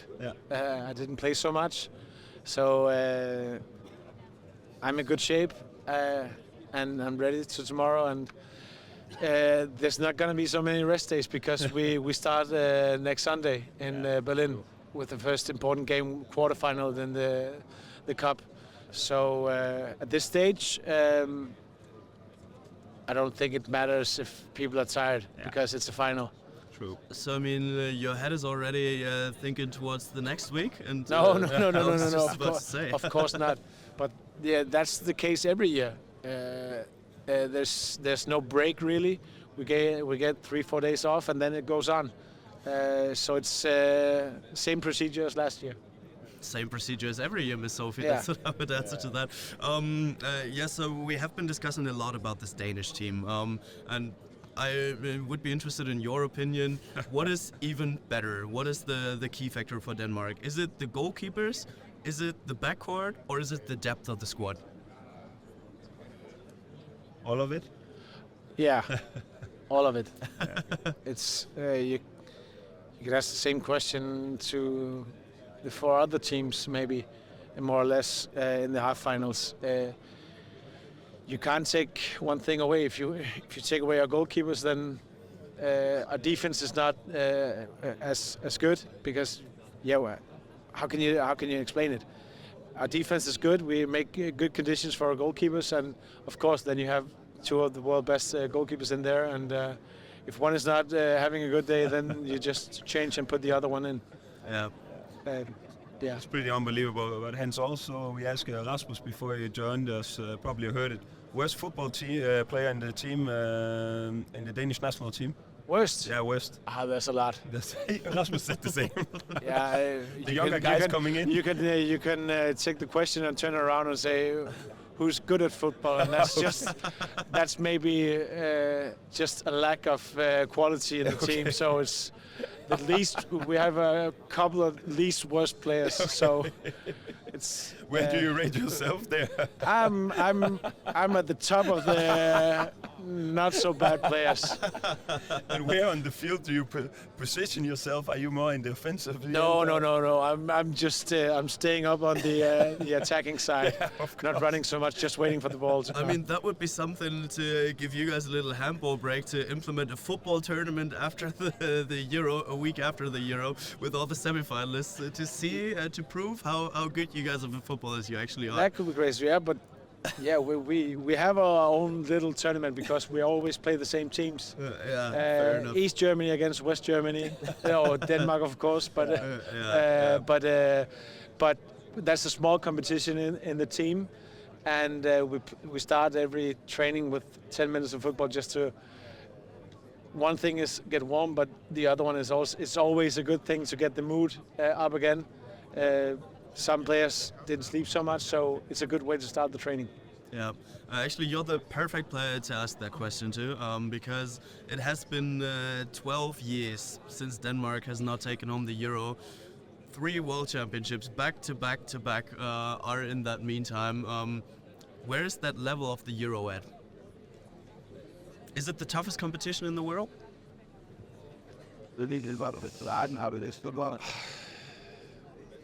That's a tough question.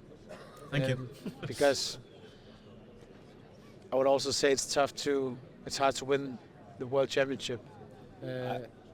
It's probably also when it comes down to after the group stage and some of the World Championships you play against different countries. I would say probably the lower teams or the levels of there are no bad teams at the European Championship. I'm not saying that there are at the World Championship from the perspective. You can say it that way that in the first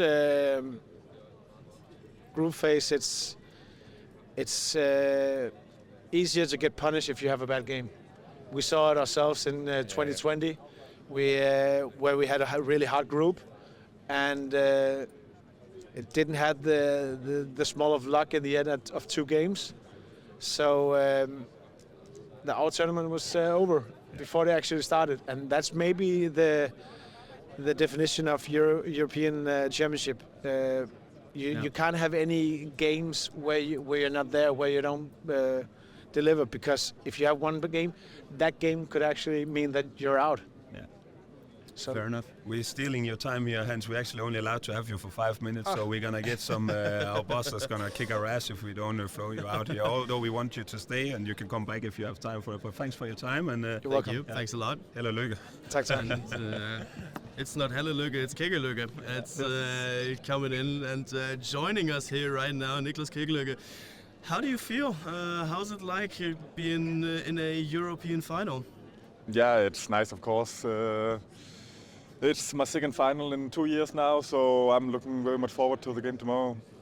I want to hear Niklas because there's no secret that we know each other also. How do you rate your own right-wing abilities? You know, yesterday you missed the first one. How was it? How important was it to get the second one? Thank you for joining us, Mads. The ones who's watching. Mads Larsen, because you know everyone in Denmark. We have to introduce you guys because of a podcast for the ones who's not listening. But back to the question, Niklas, from the right wing. How important was it to get the second one into goal after missing the first one? Yeah, it felt great, of course. Also because he ate me up on the first shot, so yeah, it was nice to get the last 2 in the goal.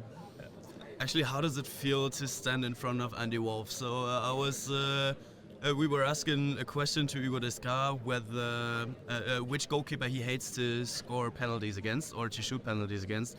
In my opinion, Andi Wolff, he has an impression on players like no other goalkeeper. But you haven't played against Landin or Emil Nielsen? I haven't played against either of them, so I can't answer that. That's why I'm asking that to the players. Yeah, of course he's big. He's big when he stands in the goal, but yeah, he's hard to shoot against, of course. But yeah, I think our goalkeepers are also really hard to shoot against. So there are some goalkeepers in the world who have this aura where you just feel their presence, I think, and he's of course one of them. I need to ask you guys also you, Mads, because I asked Rasmus and also Hans. Who's the worst football player in your team, and you can be totally honest about it when it comes in terms of being the worst one here. Mads looking at Niklas a little bit here. I can say who Rasmus said before you. He said maybe you could just let them answer first. Okay, I can. Don't brief them. We don't want to spoil you guys. It's left-handed, he said. A left-handed. A younger one just joined Emil Madsen. He said Rasmus Lauge said Emil Madsen. Yeah, it's not impressive what he have brought on the field so far. Who's also we have a lot of really bad football players. Mass as well, you say? No. I bring the Maybe not the creativity worst, and always, you scored a always really nice goal. Also that, yeah. Let's not forget that. I actually think Haldinho. Yeah. Who did you say? Simon Hall. Simon Hall, yeah, okay. I couldn't imagine him technically being the best one. But no. somehow he scores a lot of goals. Yeah. But yeah. He has Great team his player. very own finesse. His I don't know how you say his nickname is actually Haldinho. But I'm not always sure if he deserves it. But who gave him that nickname? It came Himself? from his time in Flensburg. I think. Let's just have a look at your squad, but handball-wise, it's absolutely insane what of a tournament Matthias Gitzel is playing right now. He's at 80% shooting efficiency, somewhere around there. Is he your life insurance? He is for sure playing really well, and one of the real important players on our team, I think. Can you get your microphone? Yeah, and he is really important for our team, of course. Just celebrated as the best player in the world, so he is, of course, important for our team. Yeah. And we do have the next guest coming in, so I would say, Nicholas, thank you for your time there. Thank you for having me. Thanks for joining us, and thank you for being here. And good luck for the final tomorrow. Thank you. Introduction. Yeah, for go ahead. coming in. Go ahead. Hello, how's it going? Yeah, as I said, we need to introduce you guys. So it's Magnus Landin who's coming in also for doing the podcast here, and I actually asked Hans. He was pretty fit. How are you feeling today in terms of rest day? How is the body after the game yesterday? My body is doing really well. I also didn't play yesterday, so I can't complain. My body is feeling well as well. I'm a little bit tired, but it's only because we are sleeping a little bit late after late games. How physical was that game for you? It was a lot of physics yesterday. It was a tough defense of both sides, I think. But I think you have to ask the back players how they are feeling today. Gisland Pytlik, yeah, probably. But also I want to ask you about the atmosphere yourself. You've been playing in Germany for many years, and there are no easy away games in Germany. How do you rate the atmosphere, the both of you, yesterday? Although many of in the crowd were against you. I actually think it was pretty cool. Normally, I've only been here 2 times, but it was always for these Final Four tournaments, and there you have one corner with one team and 4 other teams, and that's also really cool. And there's a great play between the audience. But yesterday it was just more or less everybody against us, and that's also really nice. And I think when they scored to +2 in first half, you could just feel the energy starting to gather up against us, and we had a little bit back against the wall. But yeah, that's also nice to try. The one team corner was the whole arena. Exactly. So that was also. It's not so often that it will be like that in Cologne. So that was also nice to try. Yeah. Actually, Martin told us in a podcast about it, that ahead of the tournament there was an ad running in Denmark that all the other teams there are just playing for silver because gold is already taken. Also the players are taking distance from it also. That's important to say. I know, but what does that do to you? That pressure from the media, from the outside, that everything but gold is a little difficult to come home with, to say it like that. First of all, I think it's really important to commercials like that. You have to take distance because it's not coming from us. But if you talk about the pressure from media and so on in general, I think we are more or less used to it in Denmark because Denmark is a really big sport in Denmark, and you always had a lot of pressure and media, and it's sometimes difficult, but you learn with the time. And what you guys can do is not that much about it besides playing handball and winning the games and just, keeping your head off it. And from that perspective, I also wanted to say, because there's a lot of pressure on, and also Sagosen had some saying in the press also saying it's a failure if Denmark don't win. We just forget about the other teams besides Denmark, French also. And going to that game, how much do you looking forward to the final, and what do you expect the final to be also tomorrow? I think we all look really much forward to it. I also think a lot of the pressure is gone now. Yeah. So hopefully we can play 100% free. But yeah, I think our games against France has more or less always been really close, and always it was in the last couple of minutes that the things are decided. So yeah, I just hope that we will be able to enjoy it, and hopefully also that Magnus and me can get this European Championship off the bucket list. So, Mats, we have been stealing a lot of your time. I will thank you and relieve you for the rest of the press that you can have some more chats with the other media guys here. Thank you, and good luck for you tomorrow. Marcus, if you can stay with us for like 2 minutes, that would be great. Okay, thought it was both. So I personally had a comparison made for the game that you guys played yesterday. So when you guys faced Netherlands, it was always a close game until the 43rd minute or somewhere around there. And everybody felt, okay, Denmark is in that game, they control it, and they can just step up their game whenever they want to. They still have 10% left in their tank, and then when they step that up, actually you ran over the Netherlands. Was that comparable to yesterday, or did Germany force everything out of you? I think it was not like that yesterday. I actually, to be honest, didn't have that thought. We were in troubles in first half, and everything was not that easy, and we couldn't not just run over Germany like some of the other teams in this tournament. So I think you can compare this with the games before. And another one coming in here, Emil Nielsen. You start to book your spot on a permanency right here in our show, but I like it a lot. So what's your impression? Comparable game yesterday between the game yesterday and the one against the Netherlands, where you ended up pulling away as well and having had a troubly start? Definitely not, in my opinion.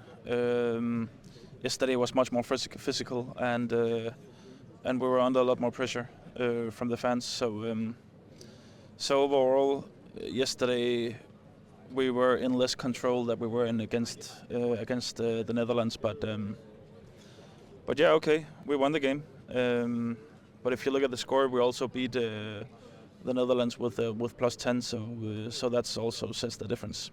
Before the next question, Magnus, I think we have to let you go now. And Sorry that you had to chill on the couch with us. Good luck for the final tomorrow. Johan Hansen also coming in here, joining us with Emil here, and just also want to quickly ask you, Johan, coming here, how did you also been playing in the Bundesliga, and how do you rate the atmosphere of here yesterday, although it was most of them in the audience were against you compared to when you were in Hamburg, where a lot of in the crowd were with you. How did you experience it? I think it's always nice to play in full arenas and big arenas like this.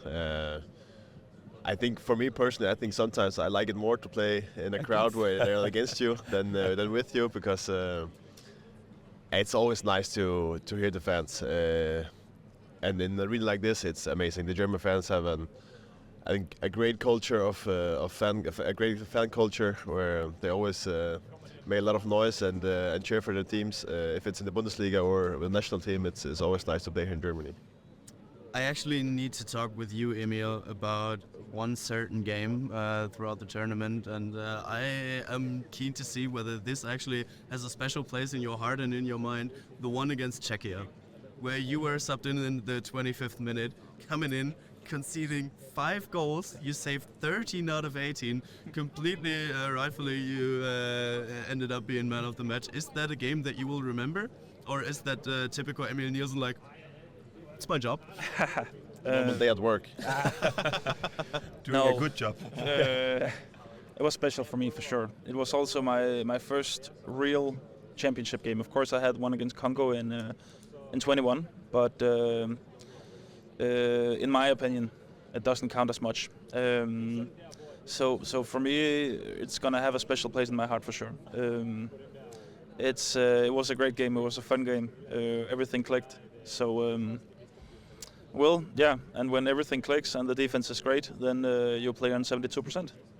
World-class performance by you, just like yesterday and throughout the whole tournament, and we are looking forward to seeing that in the final. Good luck for that. Emil also. Yeah. Thank you for joining us one more time, Emil, and good luck also for the final tomorrow. Yes. And I'm super excited actually to have you in here, Emil Madsen, because I asked some of the other guys who were with us here before who's the worst football player in the Danish national team, and without spoiling anyone, I asked Lauge and Hans Lindberg, and yeah, I'm sorry to say it, but some of them they said your name. Your thoughts about that? Yeah, I don't think that's true. They put me in as a goalkeeper, and I'm an attacker, so that's like putting Ronaldo in a goal. So that's why I'm bad. I need to be in the attack, like in handball. So yeah, I think it's that. It must all. You don't play defense in handball, or what? No. It must be terrible actually to be misplayed from your team. Actually, also to be placed in goal when you know your qualities offensively also. Yeah, I think it's disappointed that my teammates just called me out for being the baddest football player. I think I have a lot of talent in football, and I also could go pro in football. So yeah, I'm a little bit disappointed. Johan Hansen, your thoughts about the comments here? First of all, it sounds like he played in goal all the games. He played in goal maybe 2 or 3 games, and the other games he was up front, but he didn't score any goals that I can remember. So I don't know. They didn't create the chances for me. Then I was about to ask, if you weren't supposed to be a handball player, what sport would you probably be playing if you weren't playing handball? The both of you actually. I said right now, if you look at, we play a lot of table tennis at the national team, and there I'm by far the best player. I heard Gitzel is actually leading at the moment, but he plays like Wozniacki plays in tennis, a little bit defensively. That is completely true. We have like a rank where we put the names of, if I beat a guy who's over me, we change place. And somehow Gitzel, he got the others to do this list and placed himself at top in the beginning, and therefore there are not so many games. You're mentioning his name right now because he's just filming your answer. But he's not the best table tennis player for sure. You would rate yourself up there as one of the best in the Danish national team. Not one of the best. As the best. And you, Emil? I have to say football now. It's football now, yeah. Yeah. But I don't think you're the best at. I actually need to say Emil is not one of the best by far, so he is under the middle, I would say. Would you rate him better table tennis player than a football player? For sure. Okay. But he's the only guy who beat me this yeah, 4-1 to me. Okay, interesting. Right. He's my kryptonite. And then let's see whether you guys have a kryptonite at this Euro or whether you are going to take home gold. And we are looking forward to the final and seeing you guys play against France for that gold medal. We wish you the best of luck for it. Yeah. That's all there's left to say. Thank you guys for your time. And with that, we relieve you here. Hello, Luke. Helle lykke. Great. Yeah, that's it for our media call. That's, it is. It's always Can you nice. believe that has been 2 hours? Actually not, you know, it's but if you put it into that we have every player for 5 minutes, then it's a little bit, you know, summing it up. But yeah, I like the questions that I know that we're doing handball here, but around the handball stuff, outside the arena, we want to get to know the players more than about just the question that many of the journalists are going to ask them. You know, probably no other than us today has been asking who's the worst football player in the team or whatever sport they're good at. So also encourage the chat to do so in the future. But, that is completely fair. I enjoyed it a lot as well, that is for sure. And it was a good breakfast company for you, that's what we hope. And that you start your weekend, your final weekend off right.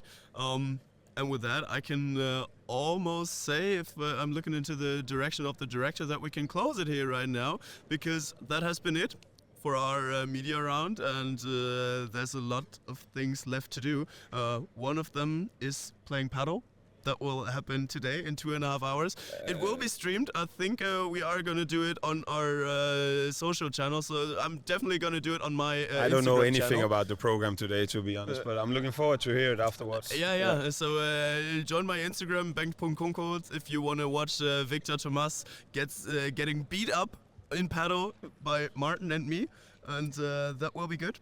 I am looking forward to it. We are doing that, and also remembering that we're covering also the whole day tomorrow and tuning in live. I think it's gonna be around, we don't know for sure, but around 2 p.m. or something like that. Yeah, somewhere in that direction. Yeah. So the game starts at 3 p.m. The bronze medal match, Germany against Sweden, and we do have Denmark against France.